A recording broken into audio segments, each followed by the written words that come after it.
Hello, my name's Clare Moody and I am the new Police and Crime Commissioner for Avon and Somerset.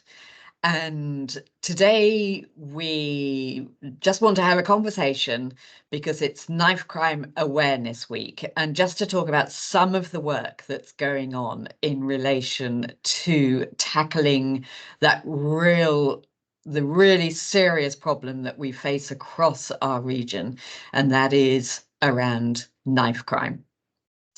When I was campaigning to be Police and Crime Commissioner, I had some very clear priorities that will get developed through the coming Police and Crime Plan. And they included neighbourhood policing. It was also around supporting victims of crime and preventing crime and restoring trust in policing. But one of the things that was very clear in all that time was about reducing violent crime.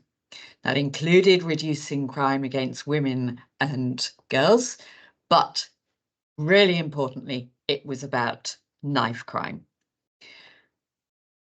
Working, as the Police and Crime Commissioner, there is a very important strand of work that goes on that is led out of the Police and Crime Commissioner office, and that is led by Natalie, who is Natalie Lavis, who is best known as Nat around the office and is here this afternoon. And Natalie, you lead the Violence Reduction Partnership, and it would be wonderful if you could just give a bit of an explanation around what the VRP does and how you work. Yeah, thanks, Claire. And it's great to have this opportunity for us to have this conversation today, which I think is a really important one. So our Violence Reduction Partnership, or VRP, was established in 2019. And really, it's the forum that brings together various partners to tackle local violent crime. When I say local, I mean across the Avon and Somerset footprint. So the partners who we have involved in that process include police, health, fire, probation, prisons, and local authorities, amongst others. And really, the main focus is on understanding and addressing those root causes of violence. So we don't want to just be responding to incidents that are happening, but really understanding why they're happening, looking at those root causes and seeing what we can do about that. So part of that process is that the partnership will commission services, for example, school workshops and mentoring, talking therapies and youth outreach.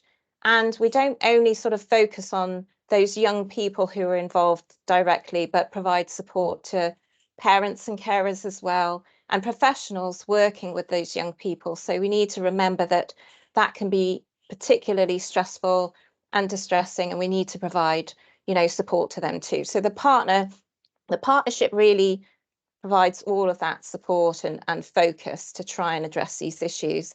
And in your office, Claire, the Office of the Police and Crime Commissioner, we coordinate all of that effort across the 5 local authority areas. So we have a hub and spoke model, with your office being seen as the hub, the coordinating and facilitating body, and then the 5 local authority areas we refer to as our spokes. So, Claire, I'm interested to know why reducing violent crime is a priority for you and why you had that on your agenda when you were campaigning. We've seen, thank you, Nat, and yeah, it is a really important issue to me, and it is important for perhaps the obvious reasons that the impact of violent crime is, if it happens, and particularly, we've had tragic incidents of knife crime in our region, and that the impact on the families, the impact, if it doesn't result in a death, there can still be life-altering impacts for the young people concerned. But also, what is really, really important to me is to avoid those tragic outcomes. It's about how we work to avoid that devastating impact on victims. about having to deal with the perpetrators when something has gone wrong and they have to be dealt with. But if we can get ahead of that, if we can work upstream and do the work with, as you said, the point that this is partnership working. So it is about working with the police, but it's also about that working with local authorities and with health partners and communities, so we can do that prevention work. Let's do all we can to avoid those tragedies happening and developing the work that stops us having to comment on tragedy. And we're talking today, Nat, because it is violent. It is about Knife Crime Awareness Week and that prevention work, and just wanting to get an understanding too, or talking about what you are doing on the on that awareness field, so we can work on that prevention through awareness. Yeah, well, unfortunately, knife crime is something that goes on all year round. It's not something that happens every now and again. So it's a constant issue that we're facing and trying to tackle. But, I'm proud to say that through the VRP, over 18,500 young people were supported, 2,000 parents and carers also. And, as I mentioned before about those professionals, we've assisted in supporting over 1,500 professionals who are working with young people.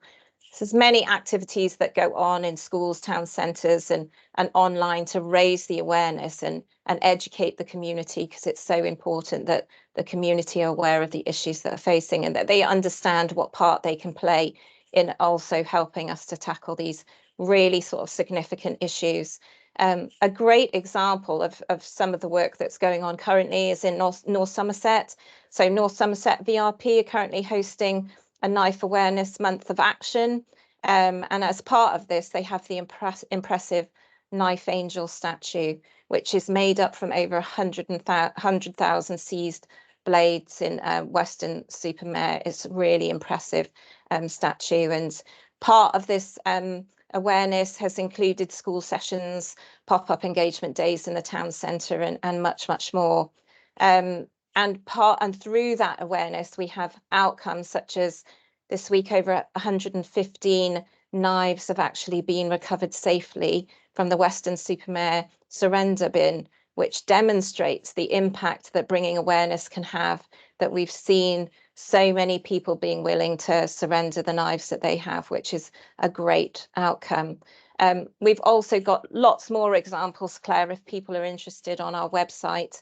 And they, I would encourage people to always have a look at our website if they're interested to learn more. So actually, Claire, I heard that you recently went out with Avon and Somerset Police on their knife sweep. So I'm really interested to hear how you found that experience. Thank you. Yes, it was really good to go out with them and to see that kind of specialist work. It was out with a neighbourhood policing team, so they know their community and what for those people may not know, but that the small percentage of young people that do carry a knife, sometimes that they will hide them in open spaces. So we went, when I joined with the team, they were doing a knife sweep in a park, having a look. And it's an opportunity, obviously, firstly, an opportunity to find those knives and dispose of them and make sure that they aren't there. But it's also an opportunity to raise awareness. And I know the police team that I went out with, they, just before I joined them, they had been in a school and were talking to the children and young people in that school. It was also really interesting because on the way to there, I was stopped by a couple of women who I knew, and they were asking me what I was doing there. And I said, I'm going to a knife sweep. And of course, their first reaction was, oh God, has something happened? And I was able to reassure them, no, this is not about there being an incident or anything like that. obviously witnessed too many of those in their community. But when I said what was happening and why I was there, they were really pleased to see that they were really pleased to see that there was something going on, that there was this knife sweep happening. So again, it was another way of raising the awareness of activity that's going on, of what the police are doing to prevent their engagement in that prevention piece too, taking knives off the street and keeping communities safe. So it was a really good thing to be part of as well. And I know that's one part. It was a part that the police are doing, and you've talked about that broader piece that the VRP do, and there's a sort of this is an opportunity for you too to talk about what the community can do to support the VRP and your work in reducing serious violence. Yeah, absolutely. I mean, the community are absolutely crucial in this, and making sure, as we've touched on, that there's good awareness of what the issues are and how they can contribute to us tackling this really serious issue. We've absolutely understood, and we've touched on it again in our conversation, that early engagement with young people is absolutely essential in all of this. And if communities can raise awareness themselves about the dangers of carrying knives, they can report any knowledge of knife carrying to the police, making sure that that information flow is there and that the police are kept informed of what the issues are. We also need to address some of the myths that are there. So young people feel at the moment, sadly, like they need to carry a knife for protection, when actually what we've learned is that the person carrying the knife is much more likely to have it used on them. So it's putting them at risk by carrying a knife. Or that most young people are carrying knives, so they need to too, when in fact the reality is 99% of young people are not carrying a knife. And so it isn't something that they need to be doing. Another key focus of the partnership is about schools and the really important role that they play, and to keep our young people in schools, to support school-based interventions and prevent exclusions where we can. We've absolutely understood that one of the safest places for a young person is in school, where they can learn, they can interact safely with their peers and have the guidance of teachers. Exclusions from schools can have a ripple effect on a young person's life. So that is a real key focus for the partnership. We also sort of emphasize and encourage communities to really have those other kinds of youth services and activities going on that young people can engage with, whether that's sports or Duke of Edinburgh, for example, or if it's a drama club, a music club. So something where those young people can have a sense of belonging and comradeship, that isn't, negative behavior, but is a positive, influence in their lives. So those are some of the things of how the community can get involved and really support with this work. Brilliant. Thank you, Nat. Yeah. And we've moved into the world of prevention and how we can stop tragedies happening, but we know that a lot of people have been directly affected by knife crime and its consequences. And of course, there's a long tail to this as well. If there is direct impact, that it affects people's lives over a much longer period. So again, through your work, what help and support is there available to people who have been affected by knife crime? Yeah, and thankfully there are a lot of excellent organisations out there who can provide various support services. So, and that's both for victims and their families, as we've touched on. It's not just the individual affected, but their wider family and friends. And some examples of that are Lighthouse, victim support, and charities like Winston's Wish, which really are a fantastic organisation helping children who are experiencing grief and how to cope with that. We've got organisations like Ben Kinsella Trust. They also offer some great support and advice. And as I've mentioned before, the VRP website provides information on further support services for, professionals, parents, carers, and young people. So again, a lot of information can be gleaned from that. Thank you. Thanks. And I hope from this conversation we have perhaps excited some interest in the VRP and the work that you're leading on this. So how can people, if they'd like to keep updated on the work that you're doing, how can they stay updated and see those active activities and interventions that you've been talking about? Yeah, absolutely. I mean, in addition to the website, we do have our social media platforms as well. So there's Facebook and X, and we regularly put posts on there which provide information on things like reporting concerns, where we've got those knife surrender bins, where they can find those, and how they can go about seeking advice and support.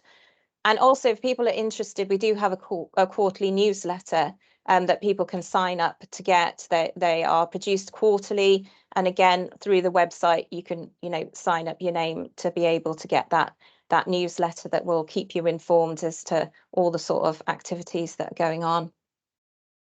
Brilliant.